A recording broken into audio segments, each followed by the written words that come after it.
삶의 모습, 그 사람의 생각, 그 사람의 태도, 그 사람의 언행, 그 사람의 결정, 그 사람의 관계, 사람과의 어떤 이 나누는 이런 어떤 그 삶의 방식들, 이런 것들을 보면 저 사람이?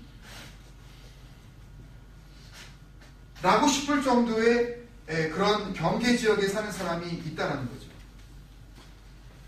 오늘 본문은 우리가 저지난주까지 묵상했었던 이 베드로 전서, 그러니까 로마의 네로 황제의 아주 극심한 이 그리스도인들에 대한 그 박해에 대해서 그 고난 가운데에도 예수 그리스도를 의지하고 승리하라는 그 고난 속에 하나님의 뜻이 담겨져 있다라는 그런 먼저 편지를 보낸 후에 그 다음에 그 목숨을 잃을 만큼 그렇게 극심한 핍박, 그 그리스도인들에 대한 박해보다 더 심각한 문제가 있다. 그 문제 때문에 써내려간 자신의 순교를 앞두고 쓴 두 번째 편지가 바로 베드로 후서예요. 예수님 믿으면 죽는 거예요. 하나님이 유일한 내가 섬길 신이라고 고백하는 순간 그 사람 목이 잘려요. 콜로세움에 보내져서 사자밥이 되어지고 거기에서 사람들의 우스갯거리가 되어지고 그렇게 정말 탈인 목숨보다 더 그렇게 허무한 인생으로 그렇게 사라졌었습니다. 그런데 그 문제보다 더 심각한 문제가 있다 라고 편지를 쓴 게 뭐라고요? 베드로 후서가. 와, 그런 문제보다 더 심각한 문제가 뭐가 있나? 아니 지금 예수 믿는다 그러면 죽여버리는 그런 세상보다 더 큰 문제가 있다니. 아니 그것보다 더 큰 고난이 우리에게 있나? 그 고난이 뭔지 아세요 여러분? 거짓 복음이에요. Fake gospel. 복음이라고 위장이 되어져서 말씀인 것처럼 포장은 되어졌는데 진짜 복음이 아니에요. 이걸 저는 경계지역이라고 부릅니다. 자기는 그게 복음이라고 생각하고 믿고 살아가는 거예요. 평생을 그렇게 사는 거예요. 내가 이렇게 하면 하나님인들 어떻게 하시겠어? 지성이면 감천이라고 하는데 내가 이렇게까지 정성을 들이는데 하나님이라고 배겨내시겠어? 나를 결국 어디로 인도하실 수밖에 없어? 하나님, 하늘나라로 인도하실 수밖에 없어. 이런 뭔가 잘못된 거짓 복음, 이런 잘못된 위장된 복음을 붙잡고 나는 이 정도 복음을 붙잡고 살면 천국에 갈 수 있어 라고 생각하는 사람들이 뭐보다 더 위험하다고요? 예수 믿으면 정말 목숨을 내놓아야 될 정도로 그 심각한 고난에 있는 사람보다 더 위험하다. 그래서 예수님께서는 십자가에 바로 박혀 죽으셨는데 감히 그 제자인 내가 그 십자가를 짊어질 때에 동일한 모습으로 죽을 수 있으랴. 그래서 어떻게 죽었다고 그렇게 유전이 되어져 와요? 나를 더 주님보다 더 극한 고통 가운데 내가 죽어야만 마땅한 죄인이다 라고 하면서 순교를 자청했다는 그 베드로가 이것만큼은 내가 전해줘야 되겠다. 고난받고 핍박받아서 박해 가운데 살아가는 그리스도인들의 그 고난을 이겨내는 것도 중요하지만 은근슬쩍 들어와서 이게 복음인지 아닌지, 이게 진정한 구원인지 아닌지 혼돈스럽게 만드는 그런 위장된 복음 가운데 있는 성도들의 삶이 훨씬 더 위험하다.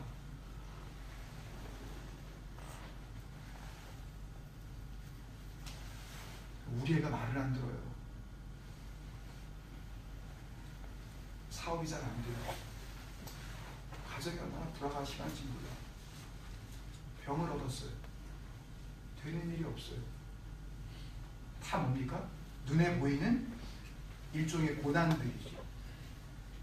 여러분, 이것만 붙들고 이런 고난이 겨우 내 믿음을 유지시켜주는 원동력이 된다면 정말 슬픈 믿음입니다. 그 믿음은. 내가 힘들 때, 내가 어려울 때, 내가 고통스러워야 겨우 발동이 되는 정도의 신앙 수준이라면요, 사실은 하나님이 아니어도 그런 고난은 얼마든지 위로받을 수가 있어요. 그래서 사람들이 다 어디로 빠져나가는 거예요? 정말? 성당으로 빠져나가는 거예요. 가면은 뭔가 있는 것 같거든요. 조용하고 엄숙하고 내가 세상에서 느꼈었던 분주함이나 그런 소란스러움이 없는 뭔가 차분함, 뭔가 묵직함. 절에 가면 그런 기분이 느껴지죠. 왠지 절간에 들어가는 순간 뭔가 의로운 것을 갖다 내가 지금 하고 있다는 그런 착각에 빠지는 그런 순간, 그런 종교적인 자유행위를 계속하게 만드는 모든 복음들 가운데 경고하고 있는 편지가 베드로후서예요. 그 편지를 시작하면서 서두에 본격적으로 서론, 본론, 결론 얘기할 것도 없어요. 단도직입적으로 이야기하기 시작합니다. 이래서는 들어가지 못해요. 그렇게 하게 되면 망하는 거다. 이런 식으로 살아가지고는 너희들이 하나님을 믿는다고 하지만 그렇게 믿는 믿음으로 하늘나라를 소유할 수가 없다. 이 이야기를 본격적으로 하고 있는 내용이요. 바로 오늘 1절부터 12절까지의 말씀. 오늘은 그 가운데 경계지역에 살고 있는 사람들, 세 종류의 사람을 발견하는 것으로 말씀을 정리하려고 합니다. 다음 주에는 경계지역 가운데 우리가 벗어나서 이제는 정말 하나님의 나라에 넉넉히 들어갈 만한, 하나님께서 우리를 웰컴하시는데 그냥 웰컴하시는 정도가 아니라 리치 웰컴. 반대로 생각하셔서 여러분들이 그러면 하늘나라에 간당간당하게 들어갈 수도 있는 거구나, 리치 웰컴이 있다면 푸어 웰컴도 있을 거구나 라고 절대 착각하시면 안 됩니다. 하늘나라는 뭐밖에 없어요? 뭐밖에 없어요? 넉넉한 바다들이 넉넉히 들어가게 하신 리치 웰컴밖에 없습니다. 소위 성경에도 나오지 않은 부끄러운 구원이라는 말은 없다고요. 성경에. 나 하나님 믿는다니까. 하나님 살아계신 거 믿어. 그런 인간적인 생각의 믿음이라는 그 구조를 가지고 하늘나라에 들어갈 수 있을 것이라고 착각하고 있는 사람들, 이 사람들을 밝혀내고자 하는 것이 경계지역 벗어나기. 여러분 절대 여러분 착각하지 마십시오. 그리고 그런 복음은 복음이 아닙니다. 그냥 되는 대로 그냥 하나님이 계신 것만 내가 믿어도 예수 그리스도가 내 구주인 거 내가 믿는다니까? 그러면 들어갈 수 있다고 생각하게 만든 지금까지 위장 복음들 가운데 여러분들 벗어나시길 축원합니다. 구원은 누가 이루어주시는 거예요? 하나님께서 이루어주시는 거예요. 하나님께서 맨 마지막에 우리에게 주시는 거예요. 그렇지만 그것을 누가 이루어가야 되는지 아십니까 여러분? 우리가 이루어가는 거예요. 그것이 말씀이 우리에게 주시는 경고입니다. 성경은 어느 구절에도 니네들은 가만히 있어라, 너희들은 아무것도 하지 말고 그냥 그대로 살기만 하면 너희들은 그냥 구원받는다 라고 말씀해 준 적이 없다고요. 특히 주님께서 이 땅에 오셨을 때에 천국 복음을 전하시면서 우리에게 알려주신 하나님의 나라는 그렇게 들어가는 게 아닙니다.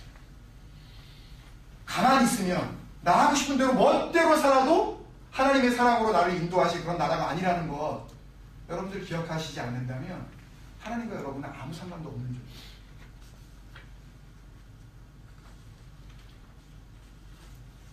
그 경계지역에 사는 사람들 첫 번째는 좀 긴데요. 1절입니다. 우리 하나님과 구주 예수 그리스도의 의를 힘입어 동일하게 믿음을 우리와 함께 받은 자들. 1절이요. 영어 성경에는 우리 혹시 학생들을 위해서 읽어보겠습니다. Those who through the righteousness of our God and Savior Jesus Christ have received a faith. 그 faith가 어떤 faith냐 하면 as precious as ours. 사도 베드로가 또 혹은 먼저 선택받은 이스라엘 백성들이 받았었던 그 보배로운 그 믿음, 그것을 누구도 받았다는 거예요? 니네들도 받았지. 이 편지가 소아시아에 있는 이방인 교회를 향해서 준 편지라고 감안했을 때에 그 전에는 주이시가 아닌 젠타일들, 소위 현대적인 언어로 하면 강아지라는 그런 뜻이거든요. 젠타일이라는 뜻이 개라는 뜻입니다. 그러니까 개에게는 줄 은혜가 없다라고 생각했었던 그 이스라엘 백성들 말고도 하나님께서 똑같은 좀 좀 덜 떨어진 그런 믿음을 주신 것이 아니라 as precious as ours. We already received. 우리가 이미 받은 그 믿음하고 똑같이 보배로운 믿음을 니네들도 받았습니다. 우린 다 받은 거예요. 똑같은 하나님과 구주 예수 그리스도의 의를 힘입어서 내 의를 힘입는 것이 아니라 예수 그리스도의 의를 힘입어서 그런 동일하고 보배로운 믿음을 우리와 함께 사도인 베드로나 함께 동역하고 있는 모든 초대교회의 지도자들과 똑같이 그런 믿음을 은혜로 받았다는 거예요. 이 사람들이 뭐라고요? 어떤 사람들? 어느 지역에서 살고 있는 사람들? 경계 지역에 살고 있는 사람들이에요. 왜 그런지 알 수가 있습니다. 두 번째는 3절과 4절을 연결해서 그 문장을 만들어 봤는데요. 먼저 4절을 통해서 얻은 내용과 3절에서 있는 내용을 이렇게 제가 같이 붙였습니다.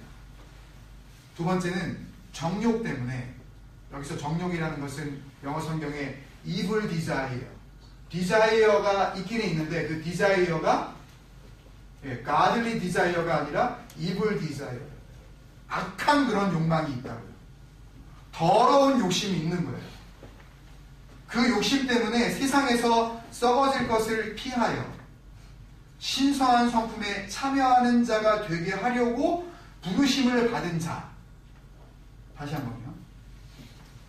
정욕 때문에 세상에서 썩어질 것을 피하여, 그러니까 evil desire, 우리가 하나님의 기대하심을 모른 채 내가 아무리 좋은 동기를 가지고 열심히 desire 한다 할지라도 그 모든 것들은 어떻게 되는 거예요?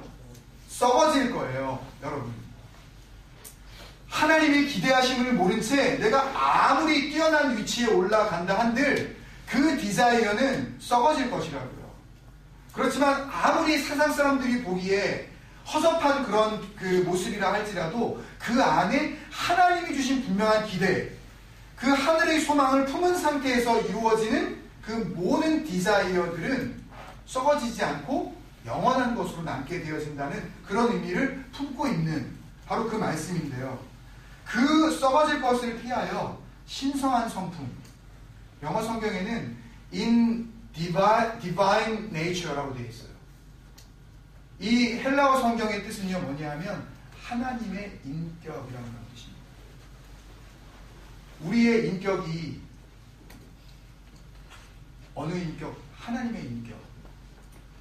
두 번째 찬양에서가요? 세 번째 찬양에서 주는 토기장이 나는 진흙. 다음에 찬양 가사 가운데 하나님 닮게 하여 주소서.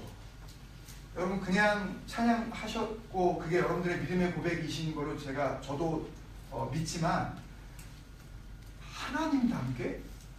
이게 가능하다고 생각하세요, 여러분? 내 아내가 나를 보고 당신은 하나님 닮게. 우리 남편이 자기 아내를 보고 당신은 하나님 닮게. 그런 말 들어보신 분? 여러분 지금 자녀들이 있는데 우리 아빠는 하나님이 아닌가 싶어. 우리 엄마는 거의 하나님이야. 이렇게 생각하는 우리 자녀 있으면 한번 표시 그냥 그러지 말고요. 잘 어림어서. 정말 이 찬양이 우리는 무심코 부른 찬양일지 모르지만요. 정말 여러분 그런 찬양, 이 찬양이 나의 보배라고 생각하십니까? 여러분 하나님과 함께 하여 주소서. 하나님과 함께 하여 주소서. 이런다고 하나님 닮아집니까, 여러분? 지금 이 두 번째 사람들은요, 그런 신의 성품에 참여하는 자가 되게 하려고, 참여한 자가 아니에요. 금요일날 말씀 나누는 그 완료형이 아닙니다. 끝난 게 아니에요. 참여하게 하려고, 그렇게 may participate 하게 하려고, 그렇게 될지도 몰라, 그렇게 되게 하려고 허락을 해주신 거예요. 그렇게 하려고 어떻게 하신 거예요? 칼레어 하신 거예요. be called 된 거예요. 에클레시아 된 거라고요. 그렇게 부르신 자, 이 자들도 소위 뭐라고요? 어디 지역에 사는 사람들? 역시 경계 지역에 사는 사람들. 영어 성경에 those who are called to participate in the divine nature and escape the corruption in the world by evil desires. 아시겠어요, 여러분? 세 번째 사람은 8절인데요. 너무 명확하게 나와 있습니다. 우리 주 예수 그리스도를 알기에 게으르고 열매 없는 자. 8절에 그렇게 나와 있죠. 게으르지 않고 라고 되어 있지만 그것은 교회를 향한 지금 사도 베드로의 권면이고요. 경계 지역에 사는 사람들의 특징이 뭐냐면 게으르고 열매 없는 자입니다. 그래서 영어 성경에도 이렇게 되어 있어요. On those who are ineffective and unproductive. ineffective, unproductive. 효과가 없는 거예요. 하나님을 믿는데 우리가 그 전전번 우리 5번째 예언을 할 때 9가지 기도 제목을 시편 119편에서 나누면서 뭐라 그랬어요? 3가지로 요약해서 기억하시자 그랬죠. Be teachable, be changeable, be lovable. 그런데 이 사람은 be ineffective. 체인지가 안 되는 거예요. 변화가 안 되는 거예요. 어떤 할아버지가 그랬대요. 30년 넘게를 교회 다닌 어떤 할머니가 이제 교회에서 아무 직분을 못 받다가 소위 이제 명예집사 직분을 받게 되었대요. 그랬는데 30년을 넘게 교회 다닌 그 할머니한테 그 할아버지가 그랬대요. 자기는 교회 안 다니면서 야, 그 책 한 권을 들고서 30년을 다녔으면 달달 외우겠다. 야. 너 아는 거 있냐? 근데요, 그 말에 충격을 받았대요. 마치 남편이 하는 얘기가 아니라 하나님께서 자기에게 주는 책망인 것처럼. 기억나는 게 아무것도 없는 거예요, 내가. 들을 때는 알아. 근데 나에게 주신 말씀이 없어. 나와 함께 하시는 나를 변화시키고 나를 가르치시며 내가 하나님 앞에서 사랑받을 만한 존재가 되게 하실 만한 그 능력의 말씀, 어떠한 상황에서도 흔들리지 아니하고 나를 하늘나라에 넉넉히 들어가게 하실 만큼 그런 능력이 되는 말씀, 어떤 상황에서 양보하지 못할 타협이 안 되는 그 말씀이 나에게 없다는 걸 그 할머니가 안 거예요. 교회 가서 나 명예집사 못 받겠다고. 이 타이틀이 무슨 소용이 있냐고. 여러분 그렇잖아요. 타이틀이 도대체 무슨 소용이 있나요, 우리가? 집사 다 띄고요. 서로 우리가 되게 형제 자매님이라고 부른다 한들 무슨 상관이 있나요? 제가 오늘부터 우리 교회 타이틀 다 띱시다. 형제님이라고 부르고 우리 다 그냥 주님 안에서 이렇게 정말 그렇게 합시다. 그러면 여러분 할렐루야 하시겠어요, 다? 왜 집사 내가 어떻게 안수 권사를 내가 어떻게 땄는데 이거 그래 내가 목사고시 다 보고 내가 가가지고 안수 받고 내가 다 절차 거쳤는데 목사님 이거를 띄라. 여러분 우리 마음 가운데 제 마음 가운데 1말이라도 그런 마음이 있다면 저는 가짜입니다. 여러분 가짜예요. 그 타이틀에 연연하고 있는 순간 우리는 뭔가 위장복음 앞에 사로잡혀 있는 존재예요. 나는 왜 아직까지 집사가 못됐지? 나는 그런 견주어지는 마음이 있는 순간 이미 우리는 오랜 세월 동안 정말 우리 마음속에 이게 진정한 복음인지 위장된 복음인지 알지 못하는 가운데 엉뚱한 훈련을 받은 그런 모순 속에서 이 자리 잡힐 대로 자리 잡힌 그런 상태랍니다. 나는 아니라고 부인하고 싶지만 경계선상에 서 있어서 거기서 한 발짝도 움직이려고 하지 않는 사람. 타이틀에 연연하는 사람.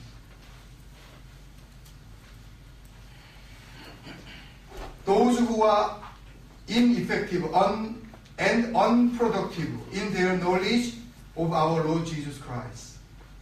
9절에 그런 사람들을 뭐라 그랬어요? He is nearsighted and blind. 9절에 그것을 갖다가 아주 적나라하게 이야기합니다. 너 맹인이야? 너 멀리 보지 못해? 그리고 결국 어떻게 돼요? 옛 죄가 깨끗하게 된 것을 잊어버리고 어디로 다시 돌아가요? 디모데후서 4장의 소리가 같이 나눴었던 것처럼 세상을 사랑해서 데살로니가로 돌아가요. 왜? 내가 어떤 존재인지 알지 못하기 때문에 기억하지 못하기 때문에 내가 정말 그 안에 그 말씀 속에서 내가 살아가고 있지 못하기 때문에 결과가 엉뚱하게 나타나는 것입니다. 그 결과를 뭐라고 걱정하고 있는 거예요? 10절에 오늘 이 말씀을 준비하면서 오늘 찬양 인도자께서 우리에게 같이 나눠주신 그 말씀 때문에 제게 주시는 은혜가 갑절의 은혜가 됐습니다. 호세아 6장에 나오는 우리가 하나님을 알자. 그냥 알아요? 힘써 알자. 힘쓴다는 게 뭐예요? Make your effort. Make all your effort. 힘을 다해라. 뭐 하라는 거예요? 노력하라는 거예요. 노력을 통해서 구원을 이룬다는 얘기가 아니에요, 여러분. 절대 오해하시면 안 돼요.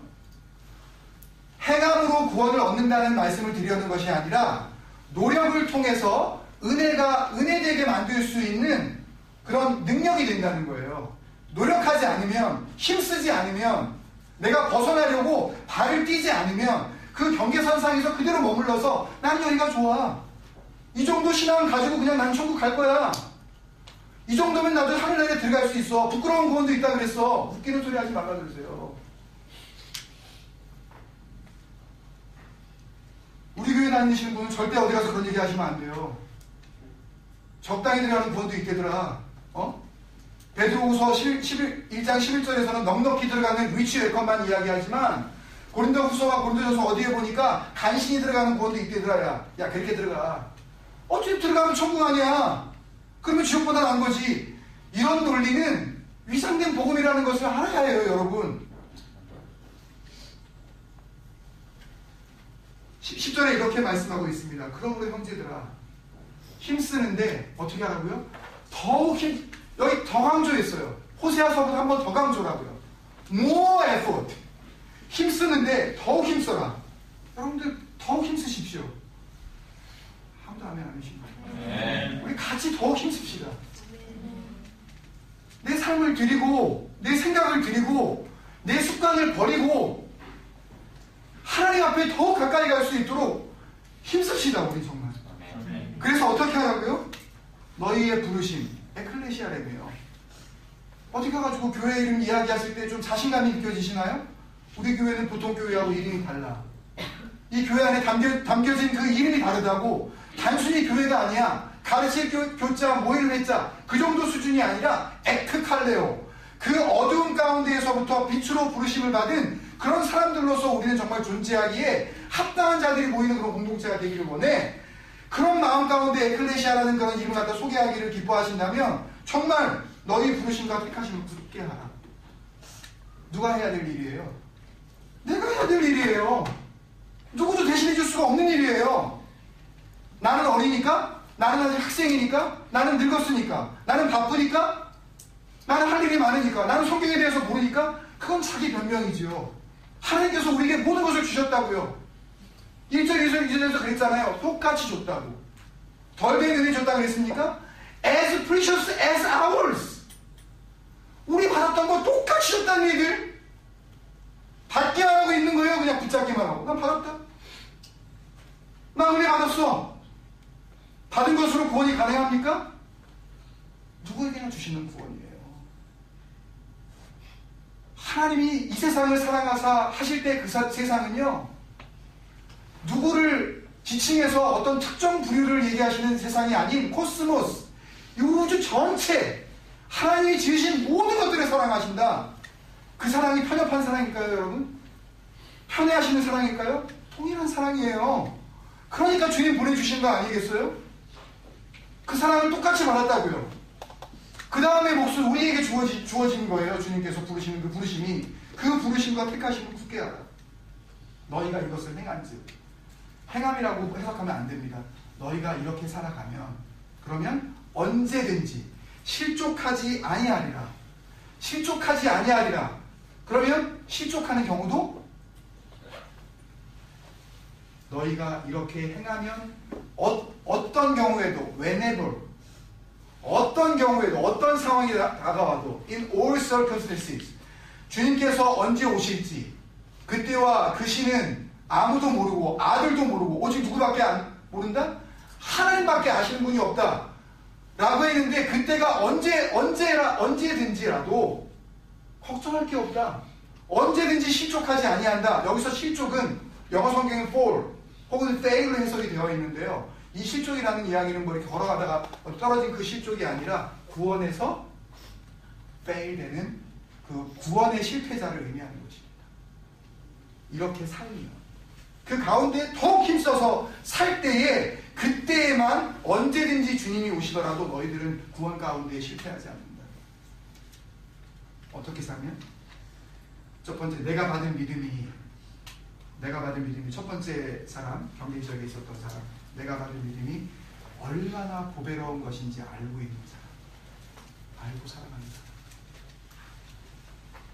같이 한번 합시다, 여러분. 내가 받은 믿음이 얼마나 보배로운지 알고 살아가는 사람.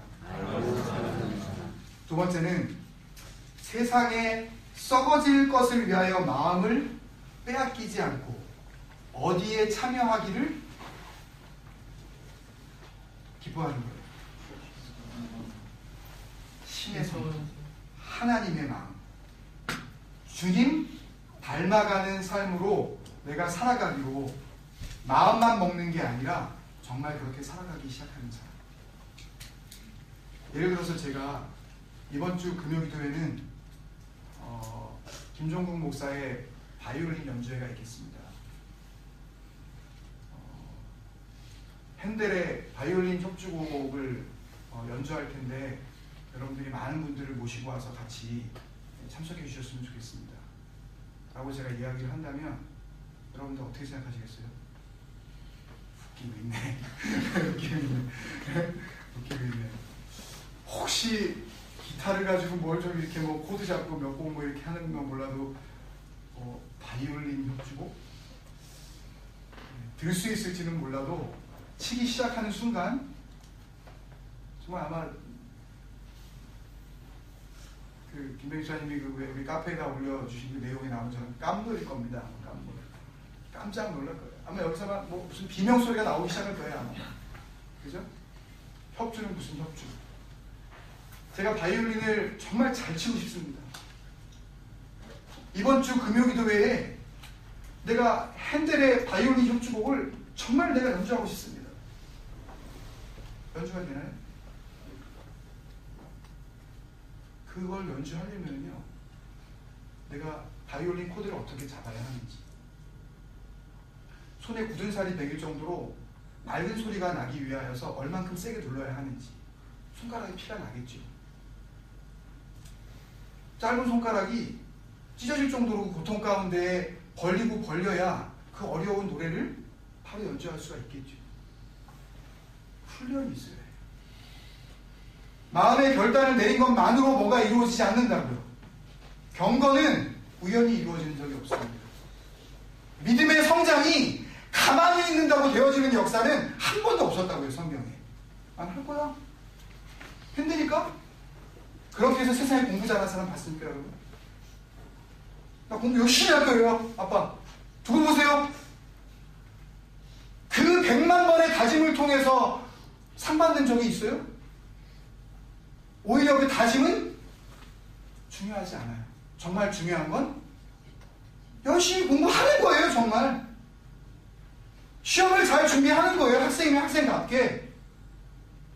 하나님 앞에서 정직하게 살아가기로 마음 먹는 그 마음 먹음도 중요하지만, 정말 하나님께서 기대하시는 것은 마음 먹었다면 그렇게 살아가라고. 신의 성품을 그냥 나는 갖기를 원합니다, 하나님 닮아가기를 원합니다, 노래하는 것으로 끝나기를 그냥 기대하시는 하나님이 아니라, 그렇다면 너희들이 이렇게 찬양했다면, 그 말씀을 받았다면 정말 참여해봐라. 너의 더러운 그 성품, 너의 그 옹졸한 마음, 말 한마디도 그대로 받아들일 수 없는 그 속 좁은 그 생각들을 예수 그리스도의 십자가 앞에 배설물처럼 다 버려버리고 이제부터는 예수 그리스도의 그 온유하고 겸손한 마음을 받아들여보렴. 그러면 너희 가운데 뭐가 넘친다? 평강으로 내가 함께한다. 내 평강이 없는 이유가 뭐예요? 내 마음 가운데 왜 우울하고 왜 이렇게 슬프고 내가 기분 나쁘고 이유도 알 수 없는 이런 불안함이 찾아오는 이유가 뭐예요? 하나님을 닮아가려고 마음만 먹었을 뿐 한 번도 그 마음을 하나님 마음 앞으로 내어드린 적이 없기 때문에 그 마음 가운데 썩어질 것들을 향한 그 마음 속에서 계속해서 번민과 고통 가운데 평안이라는 것은 맛보지 못하고 살아가는 거 아닙니까? 마지막, 우리 주 예수 그리스도를 알기에 게으르지 않고, 다른 말로 부지런하고. 부지런한 사람의 대표적인 특징이 뭡니까? 일찍 일어나는 거. 일찍 일어나는 거. 살 거 다 자는 사람한테 저 사람 부지런해. 논리적으로 맞지가 않습니다. 내가 세상 가운데 잠에 빠져서 거기에 심취해 있는 그런 영적 잠, 그 영적인 수면에 취해 있는 삶도 문제이지만 실생활 가운데에 늦잠 자는 사람들, 마냥 자는 거예요. 그리고 심지어는 자두기까지 해요.